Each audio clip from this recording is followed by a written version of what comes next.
Welcome to Ratna Fan House Sparkling New Year Sale. December 31 முதல் ஜனவரி 4 வரை 5 நாட்களுக்கு மட்டுமே. Sparkling New Year Sale. Ratna fan house, Rajabadhar street, T Nagar. 2 spoon போதும். Lion date syrup. இதுல iron, fibre, vitamins, நோய் எதிர்ப்பு சக்தி அதிகமா இருக்கு. Lion date syrup. முன்னாள் பிரதமர் வாஜ்பாய் 101வது பிறந்தநாள் விழா நாடு முழுவதும் கொண்டாடப்பட்டது. சென்னை கமலாலயத்தில் வாஜ்பாய் உருவப்படத்திற்கு ராஜா மலர் தூவி மரியாதை செலுத்தினார். பாரதிய ஜனதா மாநில துணைத் தலைவர் வி.பி. துரைசாமி, மாநில செயலாளர் அமர் பிரசாத் ரெட்டி ஆகியோர் இதில் பங்கேற்றனர். திராவிட முன்னேற்ற கழகம் அடல் பிஹாரி வாஜ்பாய் அவர்களுடைய அமைச்சரவையில் பங்கு பெற்றது. அதனால் தமிழகத்தில் பிரபலமான பூங்காவோ அல்லது லைப்ரரியோ வாஜ்பாய் அவர்கள் பெயர் வைக்க வேண்டும்.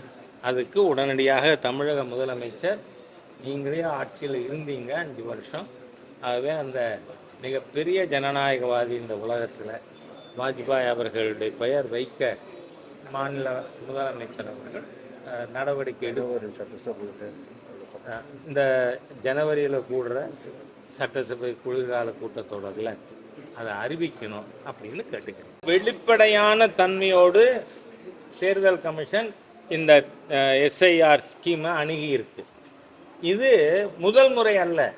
1952 ஏற்கனவே 10 முறை எஸ்ஐஆர் நடந்திருக்கு. இது 11வது தடவை. இவங்க என்ன சொல்லியிருக்காங்க, புதிதாக சேர்றவங்க ஃபார்ம் 6 கொடுக்கணும், டிலீட் பண்ணுறதுக்கு ஃபார்ம் 7, ஷிஃப்டட் வாக்காளர்களுக்கு ஃபார்ம் 8. இதில் நீங்கள் பார்த்தா கிட்டத்தட்ட 24-25 லட்சம் பேர் டெட்டு. அது நீக்கணுமா வேண்டாமா? நீக்கணும். ஷிஃப்டடு, நீங்கள் சென்னை மாதிரி சிட்டிஸில் அது அதிகமாக இருக்குது. ஏற்கனவே இருக்கிற அசம்பிளிலேருந்து இன்னொரு அசம்பிளிக்கு ஷிஃப்ட் ஆகுது. இந்த அசம்பிளிக்குள்ளேயே ஒரு பூத்துலேருந்து இன்னொரு பூத்துக்கு ஷிஃப்ட் ஆகுது. இந்த மாதிரி நடக்குது. இதில் கிட்டத்தட்ட 80% வாக்காளர்கள் ஷிஃப்டடு கேட்டகரியில் வராங்க. அதனால் அவங்களுக்கு இந்த காலகட்டம் இருக்கே, ஜனவரி 14 நினைக்கிறேன் நான், அது வர அந்த ஷிஃப்டட் வாக்காளர்கள் அவங்கள பதிவு பண்ணிக்கணும் ஃபார்ம் 8 கொடுத்து அப்படின்னு நான் கேட்குறேன். இதில் இந்த அதிகாரிகள்லாம் யார்? ஒரு பூத்துக்கும் பூத் லெவல் ஆஃபீஸர்ஸ், பிஎல்ஓ யார் போட்டிருக்கா? State government. இதில் சென்ட்ரல் கவர்மெண்ட்டுக்கு ஏதாவது ரோல் இருக்கா? கிடையாது. எலெக்ஷன் கமிஷனுக்கே தனி எம்ப்ளாயீஸ் அரேஞ்ச்மெண்ட் இருக்கா? கிடையாது. மாநில ரெவென்யூ டிபார்ட்மெண்ட்டு தான், கலெக்டர், தாசில்தார், கீழே இருக்கிற அலுவலர்கள், அவங்க தானே இந்த எஸ்ஐஆரையே செயல்படுத்தியிருக்காங்க. அப்படின்னா ஸ்டாலின் அவர்களோ திமுகவோ இல்லை திமுக கூட்டணி கட்சிகளோ இந்த நேரம் சேர்க்காதுன்னு சொல்லிருச்சுன்னு சொல்கிறாங்களா? எனக்கு புரியலை. அதனால் எஸ்ஐஆர் திறந்த புத்தகம், அது மத்திய அரசாங்கம் தேர்தல் கமிஷன் செய்யுது, அவ்வளவுதான். நீங்கள் சென்ட்ரல் ஏஜென்சிஸை நாங்கள் சரியாகவே பயன்படுத்தலையோன்னு தெரியுது. ஏன்னா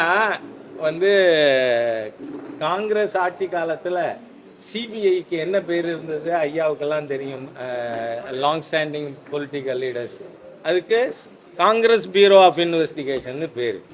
இப்போ யாரும் அது சொல்கிறது இல்லை. அதனால் சென்ட்ரல் ஏஜென்சிஸை we don't neither use nor misuse. எல்லாமே இண்டிபெண்ட் கான்ஸ்டியூஷனல் பாடிஸ். அவர்கள் ஆதாரங்களின் ப்ரூஃபின் அடிப்படையில் நடவடிக்கை எடுக்கிறாங்க. முடிவு எடுத்து தேசிய ஜனநாயக கூட்டணியினுடைய பொலிட்டிக்கல் லீடர்ஸ் அறிவிக்கிறதுக்கு முன்னாடி நான் உங்கள்கிட்ட ஏதாவது விஷயம் பேசினா அது முறையா? It's not fair. வந்திருக்காங்க, கூட்டணி தலைவர்கள் அடிக்கடி சந்திப்பார்கள், விரைவிலேயே முடிவுகள் எடுக்கப்படும். ஆனால் ஒரு விஷயம் நான் உங்களுக்கு உத்தரவாதம் தரேன், எந்த முடிவெடுத்தாலும் உங்கள் மூலமாகவே மக்களுக்கு எடுத்து செல்லப்படும். ஓகே? திராவிட இயக்க தலைவர்கள் எல்லாம் தம்பி பார்த்தாயா, இளம்பெண்கள் தோள்களிலே கை போட்டு வரும், இப்படியெல்லாம் பேசியிருக்காங்க, எழுதியிருக்காங்க. அதெல்லாம் மகாத்மா காந்தி அவர்கள் எல்லாருக்கும் மதிக்கக்கூடிய ஒருத்தர். ஆனால் நீங்கள் அதை பற்றி எதுக்கு crocodile tears, முதல் கண்ணீர் ஏன் வடிக்கிறீங்க அப்படின்னு சொல்லிட்டு இதோட இந்த பத்திரிகையாளர் கூட்டம் நிறைவுறுகிறதுங்கிறதையும் தெரிவிச்சுக்கிறேன்.